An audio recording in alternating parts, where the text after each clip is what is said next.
So the man who shared with me ideas that changed my life, I want to share with you 3 of those basic subjects. He said, Mr. Rohn, if you want the future to change for you, you've got to change. If you don't change, the next 6 years of your life is going to be just like the last 6. If you will change, everything will change for you. If you will get better, everything will get better for you. 3 subjects that really made an impact on my life. The first subject he called personal development. And the second subject he called setting goals. And the third was how to become financially independent. And I'd like to give you those 3 major subjects that so dramatically affected my life. And let's get started. The first one is personal development. It's very simple. We get paid for bringing value to the marketplace. That's about as simple as I can put economics. We get paid for bringing value to the marketplace. Now, it takes time to bring value to the marketplace. However, we do not get paid for time. So we cross that out. Mistakenly, the man says, I'm making about $20 for an hour. Not true. If that was true, you could just stay home, right, and have them send your money. So that's not true. We don't get paid for time. We get paid for value brought to the marketplace. Now, since that's true, here's one of the key questions of my talk to you today. Is it possible to become twice as valuable to the marketplace and make twice as much money in the same time? Is that possible? The answer is yes. Could you become 3 times as valuable in the same time? And the answer is yes. 5 times, 10 times? Of course. Let's say at $5 an hour, and it keeps going up. Top income last year, $80 million. The guy who runs Coca-Cola. Why would the marketplace pay someone only $5 an hour? Very simple answer. They're not very valuable to the marketplace. Now, we must underline to the marketplace. This person might be a very valuable brother. Yes. Member of the family, valuable. Yes. Valuable member of the church, of course. Valuable citizen of the country? Yes. Valuable in the sight of God? No doubt. We're all of equal value in the sight of God. But if you're not very valuable to the marketplace, you don't get much money. Why would the marketplace pay some people $50 an hour? Answer, evidently, they must be more valuable to the marketplace. 10 times more valuable. And is that possible for someone to be 10 times more valuable and earn $50 an hour instead of 5? And the answer is yes. And would the marketplace pay one person $80 million for 1 year's work? And the answer is, of course. If you helped a company make $1 billion, would they pay you $80 million? I'm telling you, it is possible. That's why this financial ladder is so exciting. It's possible for all of this to come true for all of you, no matter where you start. As a student in school, just getting started out there in the workplace, this is all possible for you. Now, Mr. Schoaf gave me the clue on how to climb this ladder as high as I wanted to climb. Here's what he said to me. In climbing this ladder economically, all you have to do is work harder on yourself than you do on your job. Once I heard that, it made sense to me. I kept hoping that everything else would change around me, found out that if I went to work on myself, worked on my skills, worked on my language, if I became better than I was each year, if I grew in skills and language and vocabulary and competence, then I would become attractive to the marketplace. All we have to do is change what's going on in here. And now there's several ways to do that on personal development. Here's the first one. We must learn from personal experience. Pretty simple. Learn from what happens to you. Take a look back over the last few months. Did you make some mistakes? How could you correct those for the future? Take a look back over the last year. Have you done it right or done it wrong? Let's correct it for the next year. So learn from your personal experience. Now here's number 2, and that, I call it OPE, other people's experiences. That's me, other people. That's your teacher, other people. That's your friends and colleagues, other people. The people you meet that can pass along to you their experiences, what's happened to them, the mistakes they made, how they corrected them, how they changed their health and changed their bank account and changed their income and changed their future. That's it. Other people. Now, there's two kinds of people to learn from. One is failures. But now then we must also learn from positive, people that have done well. They've got the health, and so we ask them, how did you become so healthy? They've got the skills, so we ask them, how did you become this skillful? They've got the income, so we ask them, how did you get here in such a short period of time? So now here's what's important in personal development. In learning from other people, we learn, number one, by observation. We learn what we see. We watch people that are successful in what they do. In sports, we watch their disciplines. In business, we watch their disciplines by observation, what we can see. Second, we learn by what we hear. Listen to the lectures. Listen to the teacher. Listen to someone who's got something good to say. And then number three is vitally important on personal development, and that is read all the books you can possibly read in your lifetime. It's very important. Become a good reader.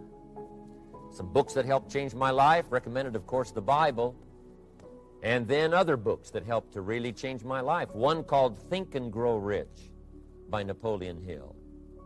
And then a book that helped me become financially independent by the time I was 31. And that book is called The Richest Man in Babylon by George Clayson. I started reading the books, attending the classes, making sure that I got in front of people that had something good to say. And then I started keeping a journal. One of the major things my teacher taught me was to keep a journal. He said, don't trust your memory. If you hear something good, just make a little note and write it down. Value captured that you can resort to later. Go back over it and review it and let it become valuable to you. Now let's cover the second subject on setting goals. Mr. Shelf gave me some tips on setting goals that changed my life forever, and I want to share those with you. So let's talk about setting goals, and I also want to tie it to personal development, and you'll see how I'm going to do it as I progress here. Setting goals. There are four things to consider in terms of attitude. One is how you feel about the past. We've got to have the future well designed. The future is called the promise. The promise of the future can be an awesome force for your own future. The promise of the future, designing the future. There's two ways to face the future. One is with apprehension, and the other is with anticipation. I promise you, in my travels around the world, most people face the future with apprehension. And here's why. They don't have it well designed. They've sort of left that up to someone else to fix. But here's the best way to face the future, with anticipation. And you can face the future with anticipation if I would like to have you consider some thoughts with me that help me to really change my future. Setting goals is very simple. Number one, decide what you want. You just take a little time. You sit down and say, what do I want? What kind of skills do I want? What kind of income do I want for the future? What would I like? Where would I like to go? Places I'd like to visit. Habits I'd like to acquire. Skills I'd like to have. You just take a little time to think about what you want. Economics, friendships, people you'd like to meet, places you'd like to go. Make a list. Just jot it all down. It's really a very simple process. And then here's number three. Keep all the old lists. I'm telling you, this served me so well, keeping my old list of goals. I look back now 10, 20 years ago at goals I set, lists I made, and I smile now because here's what I thought was so important, 20 years ago. Now some of those things aren't even on my list. I've got a new list. I've grown. I've changed. I've matured. But I give you that advice. Decide what you want. Number two, write it down. Number three, keep the old lists. And then here's number four. When you get something that's on one of these lists, check it off. Part of the fun of having a list is checking it off. If the future gets clear, the price gets easier. Because you got to remember, for every promise, there's a price to pay. Everybody's got to pay the price. Everybody's got to do the deal. Everybody's got to do the disciplines. Everybody has to pay. But here's what I've discovered. If the promise is clear and powerful, the price is easy to pay. The price is some classes. The price is a few books. The price is a few disciplines. The price is finding something that'll make your life better, make you grow, make you change, make you develop. So the first part of the key is to design the promise. Then, what is the price to pay? I'm telling you, the price will be easy. If you'll make that clear, make those lists, and be serious about it, I promise you it's an easy price to pay. Anybody can pay it. And the best advice I can give you is, if I can do it, you can do it. Farm boy from Idaho, raised in obscurity, I changed my life, turned it upside down, turned it all around, found economics, found future, found promise, and if I can do it, you can do it. So, start setting your goals and see if you can't get a better excitement going for the things you want to accomplish for the future. Now here's my third subject, and that's called financial independence. Oh, by the way, before I get to financial independence, let me cover one more point. One of the major reasons for setting goals is for what they make of. And here's an important statement to remember. It's not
Not what you get that makes you valuable. It's what you become. Okay. Now let's talk about financial independence. How to become rich if you're extra bright, much sooner if you find an opportunity like I did. Let me show you how I did it. Financial independence. First of all, I like the phrase financial independence. I think it's every person's heritage here to become financially independent. Now, let me give you my definition of financial independence. Financial independence is the ability to live from the income of your own personal resources. Now, it depends on how you want to live. If you need $2,000, $3,000 a month, if you need $4,000 or $5,000 a month, if you need $10,000 a month, some people may need, $100,000 a month. But whatever you would need to live, and you could earn that living from the income of your own personal resources, that's what I call financial freedom, financial independence. And let me show you how to acquire it.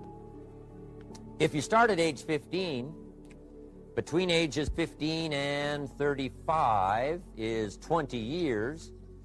And in my personal opinion, based on my own studies and my own experience, 20 years, in my opinion, is enough time to become financially independent. If you're not, you don't live in the wrong country. Probably what's happened is you have the wrong plan. And it's easy to be a nice person with the wrong plan. I found that when I was 25 years old.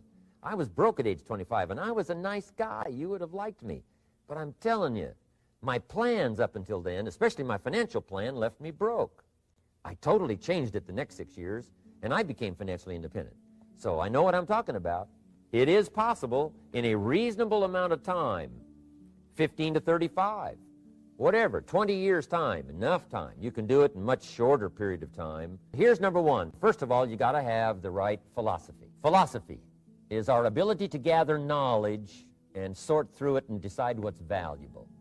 To develop a philosophy about life, a philosophy about our health, a philosophy about our family relationships, a philosophy about economics. And if you do...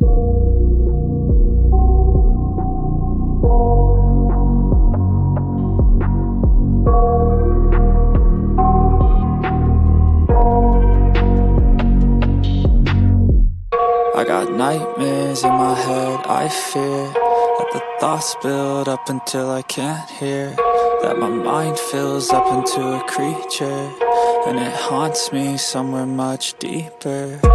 Anxiety, filling up every space, no privacy.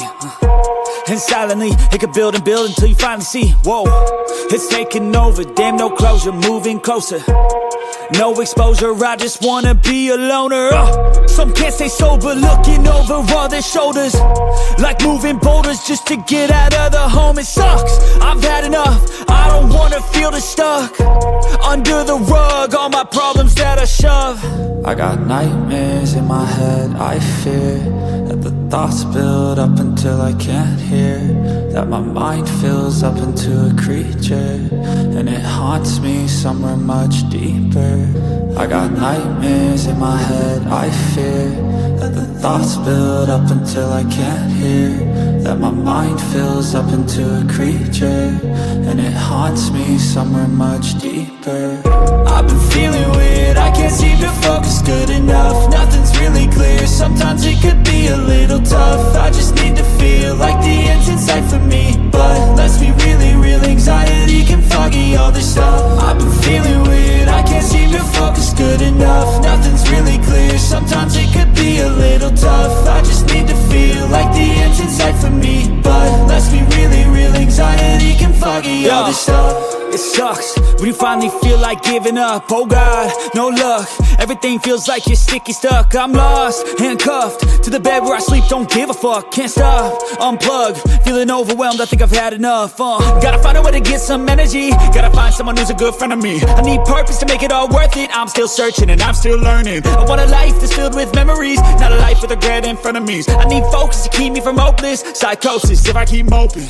I got nightmares in my head, I fear that the thoughts build up until I can't hear, that my mind fills up into a creature, and it haunts me somewhere much deeper. I got nightmares in my head, I fear that the thoughts build up until I can't hear, that my mind fills up into a creature, and it haunts me somewhere much deeper. I've been feeling weird, I can't seem to focus good enough. Nothing's really clear, sometimes it could be a little tough. I just need to feel like the end's in sight for me. But let's be really real, anxiety can foggy all this stuff. I've been feeling weird, I can't seem to focus good enough. Nothing's really clear, sometimes it could be a little tough. I just need to feel like the end's in sight for me. But let's be really real, anxiety can foggy all this stuff. Develop the right philosophy. That's what helps to set this sail, so that in 6 years it takes you where you want to go, instead of winding up like I did that first 6 years of my economics, broke, no money, empty bank account. Let me give you a couple of philosophies to consider. Here's the first one. It's called the philosophy of the poor. And here it is. Poor people usually spend their money and invest what's left. That's the philosophy of the poor. Now, here's the philosophy of the rich. Rich people invest their money and spend what's left. And here's the startling answer. It really doesn't matter what the amount is. What's most important is not the amount. What's really important is the philosophy. Now, let me give you my best view of what to do with $1. And I promise you, if you started at age 15, now if you're over 15, right, you've still got plenty of time. You still got 20 years. You know, if you're 30, you've still got 20 years. I mean, you know, you still got plenty of time to start what I'm about to share with you. What to do with $1. Here's my first bit of advice. Never spend more than 70 cents. Never spend more than 70 cents.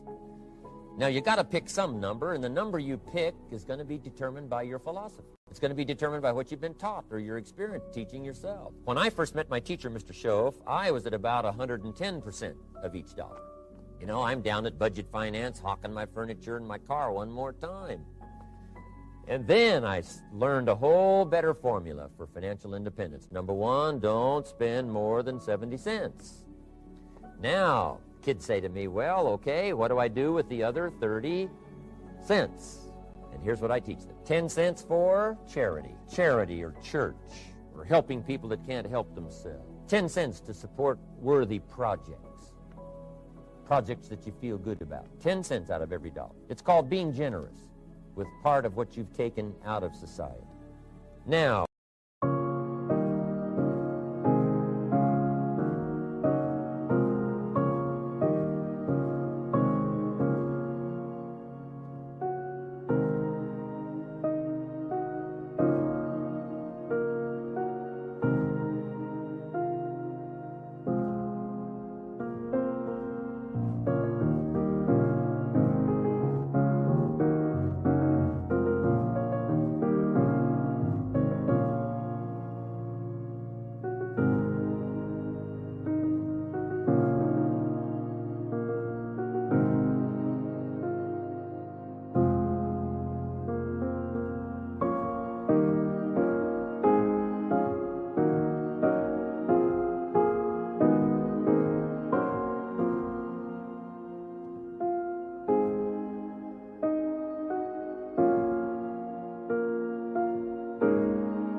In my opinion, nothing teaches us character better than generosity.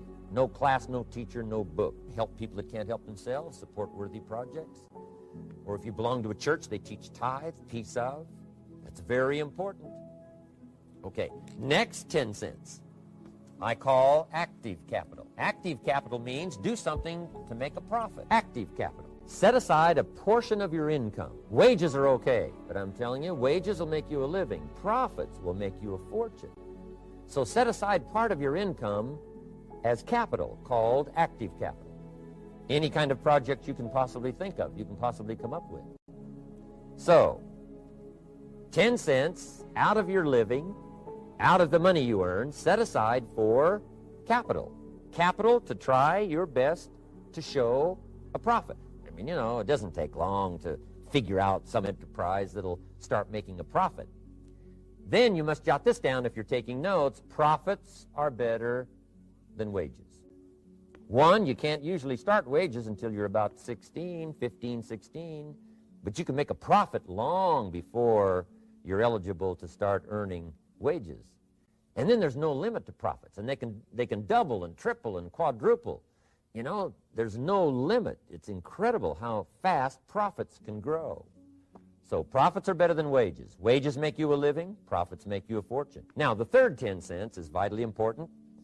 I call it passive capital. Capital you let somebody else use. A financial institution, stocks and bonds, mutual funds, whatever.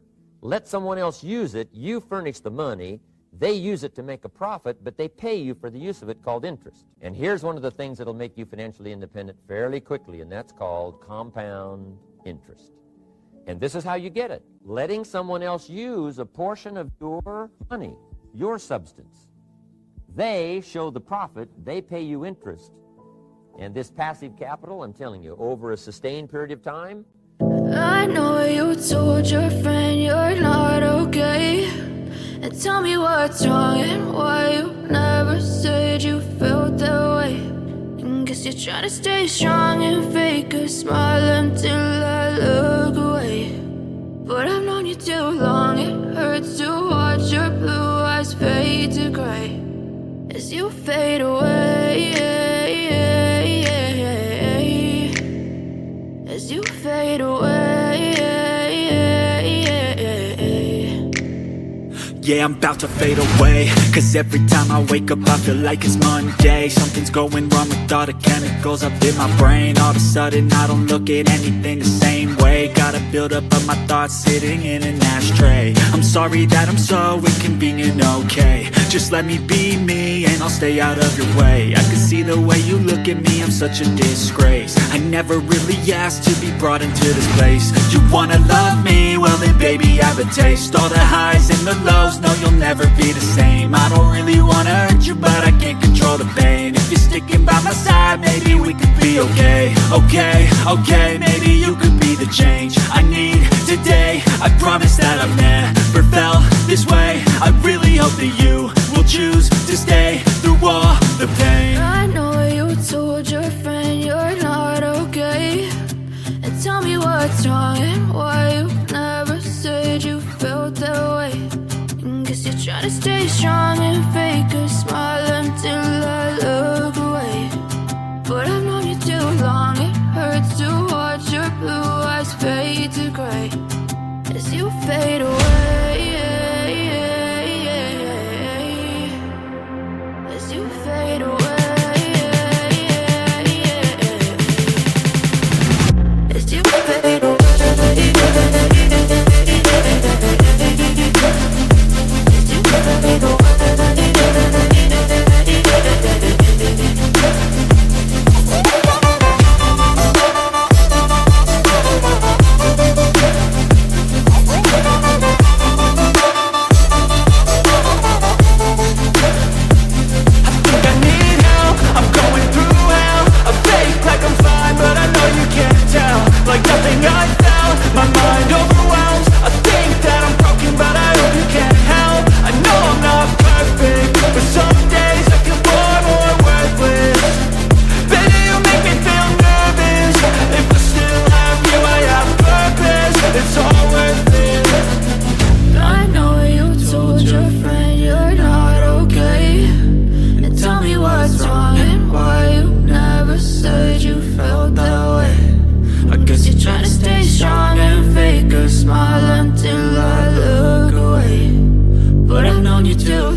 Guess you're trying to stay strong and fake a smile until I look away.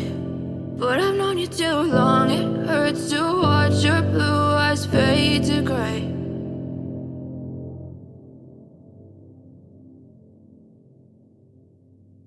If you'll develop this little 10, 10, 10, and 70, especially starting at age 15, I'm telling you, by the time you're 35, you will be financially independent. You'll have the ability to live from the income of your own resources. And then one more point on passive capital. There's a Bible philosophy. I'm an amateur on the Bible. But there's a Bible philosophy that teaches the borrower is servant to the lender. And if you want to be in a powerful position as you grow older, finally when you become mature, maybe have your own business, things have worked out for you for the future, the position you always want to be in is the power position. And that's called the lender. The lender is the power position. So if kids learn early enough, and then you ask them what they'd like to be when they grow up, I'm telling you, once they understand, they'll say, well, one of the things I want to be is one of those lenders. That's the power position, not the spender. No, you'll be pitied the rest of your life if you just become a spender. You got to become a lender. And I think this is one formulas to follow. 10 cents out of every dollar. Let someone else use it. Be the lender, power position. Then try to show a profit. Capital belongs in the hands of the state, not in the hands of the people. We've been teaching all these years, capital belongs in the hands of the people, not in the hands of the state. And we turned out to be right. Capital in the hands of the kids, capital in the hands of the people. Enterprises that make a profit, enterprises that grow. It's the hope of our future. So that little simple formula, I hope will help you. Now, one more key on financial independence, and that is attitude. Attitude. Here's number one. I used to say, I hate to pay my bills. My teacher straightened me out on that. He said, let's see, Mr. Rohn, what you hate to do is pay $100 on an account and reduce your liabilities and increase your assets. I said, well, no, not if you look at it that way. He said, well, it all depends on how you look at it. So wouldn't you love to pay your bills, reduce your liabilities, increase your assets? You got to have that kind of attitude.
I found out the same attitude about taxes. I used to say, I hate to pay my taxes. And Mr. Shove said, well, that's one way to live. But don't you understand? Taxes is how we care and feed the goose that lays the golden eggs. Wouldn't you want to do your share? Someone says, yes, but the goose eats too much. Probably true. But hey, we all eat too much. We all need to go on a diet. Better a fat goose than no goose. So I finally became a happy taxpayer. Now, I think taxes are too high, so I'm working to get taxes lowered for our economic future. But then whatever they turn out to be, I gladly pay, do my part, because that's what makes the whole system run, each of us doing our part. Now, I want these three subjects to be valuable for you. I want them to have meaning for you. I want you someday to be financially independent. I want you to have the personal development so that you feel good about yourself. And now I'd like to leave you with these 4 questions called questions to ponder. These questions were valuable for me, and I want to make them valuable for you. Here's the first one, why? We all ask why we should work this hard. Why take that many classes? Why go to school that many years? You know, why take the notes? Why read the books? Why work that hard? Why put yourself through the push-ups and the disciplines? Why? Good question, why? Best answer to why, I think, is the second question. Why not? Why not see how many books you can read, how many classes you can take, how many skills you can develop? Why not see how valuable you can become to the marketplace and to your friends and to your family? Why not see what you can make of yourself? Why not see how far you can go, how much you can see, how much you can earn, how much you can share? Why not? That's the heritage all of us have, to see what we can make out of our lives now that we've been given this extraordinary opportunity. I wish you the best. I want all that I've gotten to be yours and much, much more. God bless. Goodbye.